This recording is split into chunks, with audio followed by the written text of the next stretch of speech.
gon' ride it away. Let's burn it up and break. I mean,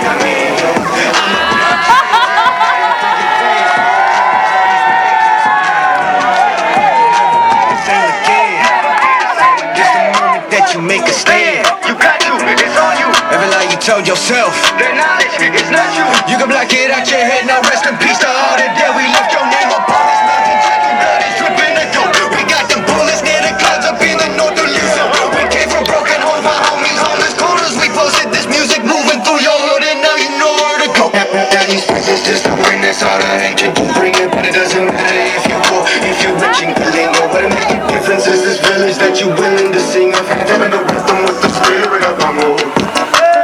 There's more to life than this. There's no point in seeing both your friends from tribe to tribe and villages. We gon' ride that wave. Let's burn it up and break. I'ma bring a change and I'm riding through the veins. We gon' have to bring these waves and tsunamis. Yeah, we gon' ride that wave. Let's burn it up and break. I mean, I'ma bring a change and I'm riding through your veins. Four corners of these waves and tsunamis. You can go to Buscalana, you can find it inside it. She gave me the name of Dundungan, and it stayed in the pocket. They try to take it for profit. Tell me why do you want it? These men is secret, ain't no faking. Take your head in the process. My God is got it, it's cycle. Tropics popping this rifle. At your office full of officers, a line of Bible. Okay, let's see. It is so dark in here. Dude, can you can do like a... Yeah. Oh, right in here. Yeah, that works. Oh, this is good. Okay, cool. It'll be intimate. Yeah. Oh, great. Okay. Wow. Why is my camera so dark? But that's okay. This is like home video style. Yeah. Sit right there. Sit right underneath the light. Yeah, that's great. Yeah. Okay, tell us your name. I'm Jacob. And Jacob Bureros. And where are you from? I am from Lalo, Cagayan. Really? Yeah. Okay. And what does it mean to be from there? Like, what does it mean to you?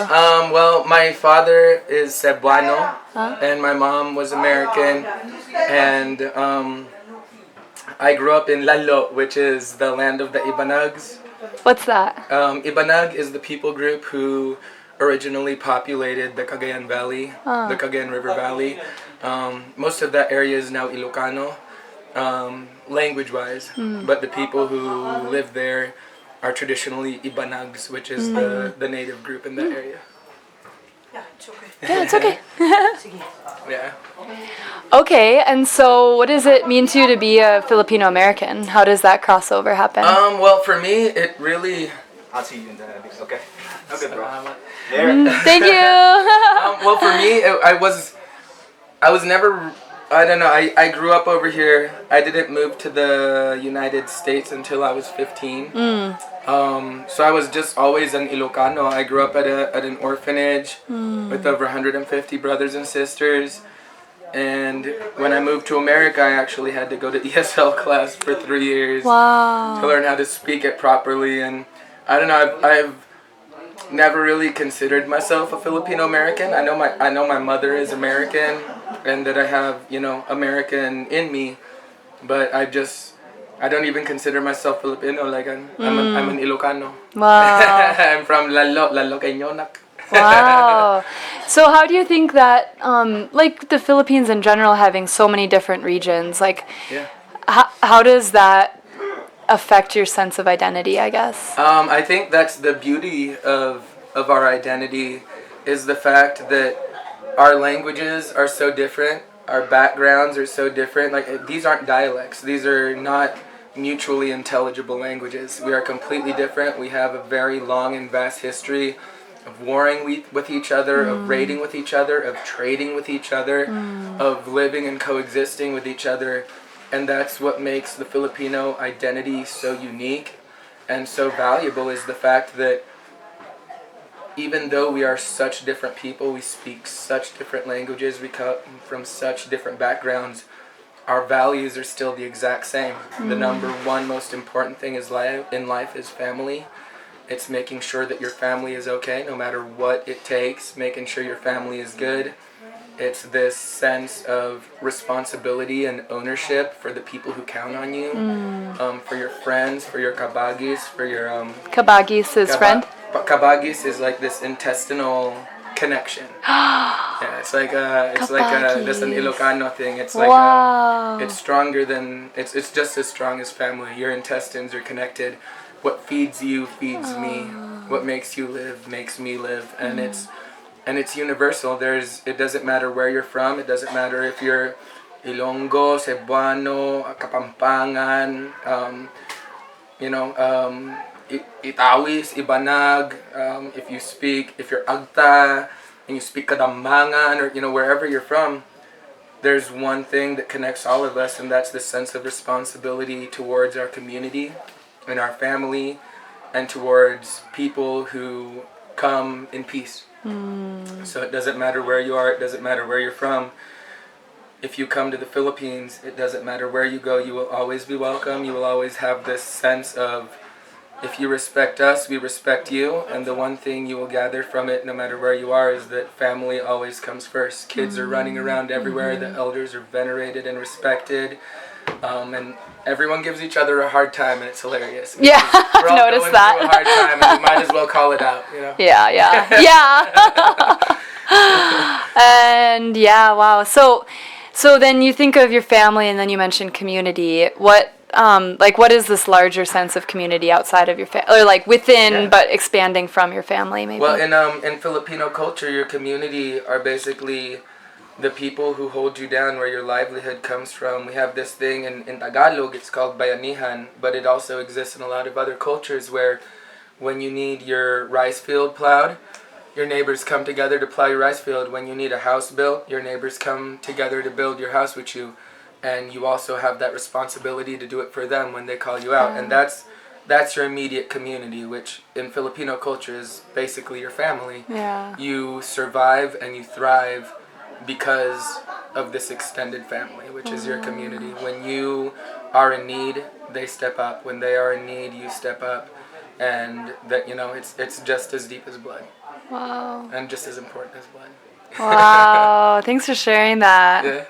I want to ask you just maybe one more question or so. Is that okay? Yeah, no problem. Okay, well, maybe a little bit more personally, like, how did you get to where you are right now? Like, you just performed in front of a group, and so you're obviously a musician, artist. No, I'm not actually. You're not? No, okay, how would you define yourself, I guess? Well, I'm from Portland, and actually before this, I was under investigation by the Attorney General of the United States, Jeff Sessions, because I started this thing called Occupy ICE PDX, which spread to over 12 cities, where we shut down the ICE facilities all across the United States after they started taking children and labeling them with numbers and putting them in cages. And before that, I started this organization called Direct Action Alliance, and we're the ones who started the first movements against the Proud Boys and against the people who celebrate hate.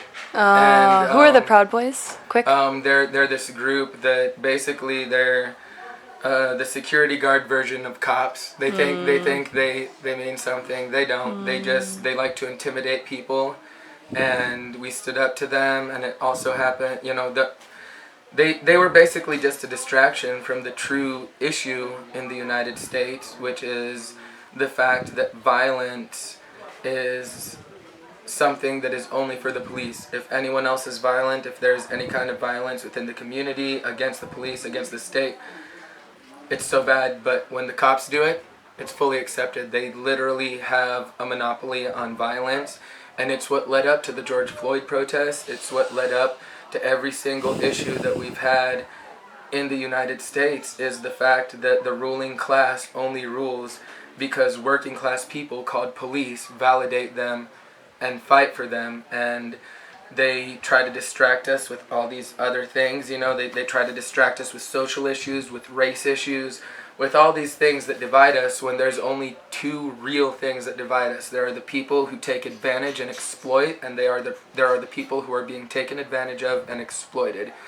And unfortunately, there are enough of the exploited class that don't know that they're being exploited and empower the exploiters. And before all of this happened, that's basically all I was doing, and it took a lot out of me, and I was in a really low place. And my father passed away under COVID, and I was in a really dark place. And I found Talilo. I was doing Filipino martial arts, eskrima, kali, with Carlo Lamagna, who's this James Beard award-winning chef in Portland. He's an amazing person, and Talilo invited me there, and then. A week after I met him, he said, "Hey, bro, can you help me?" He said, "I'm trying to revive our Filipino culture, but I can't really speak Filipino languages yet. Can you help me write my Filipino lyrics?" Oh, wow. And I said, "Yeah." And so, he had his lyrics there. He told me what he wanted to say, and I sat down and turned them into something that sounded beautiful in Tagalog, and that's where that song "Big Flip" came from, which is his song that blew up, and which now, that was the first song he sang. I got this bread on me, Brody. That's a big flip. Yeah. It went viral in the United States, and that's how I met him. And ever since then, I've been writing with him. I help him write his thoughts and his feelings and his intentions into music, and I help him spread his mission, because we both have the same mission. It's this mission of never letting a single goddamn Filipino kid ever grow up again in the United States feeling like they're less and like they don't matter. They need to know where they come from. They need to know the power of their roots. They need to know the lightning and the power that runs in their veins, and they need to understand that there's nothing in this world that can hold them back, because they have a community that no one else has, and all you got to do is reach out. Oh my gosh, thanks for sharing that. Yeah, that's what we want to come out of this. Yes, that's awesome. Good luck with everything. Thank you. Thank you for sharing that. Of course. Okay, I'm gonna turn this off. Okay. Okay.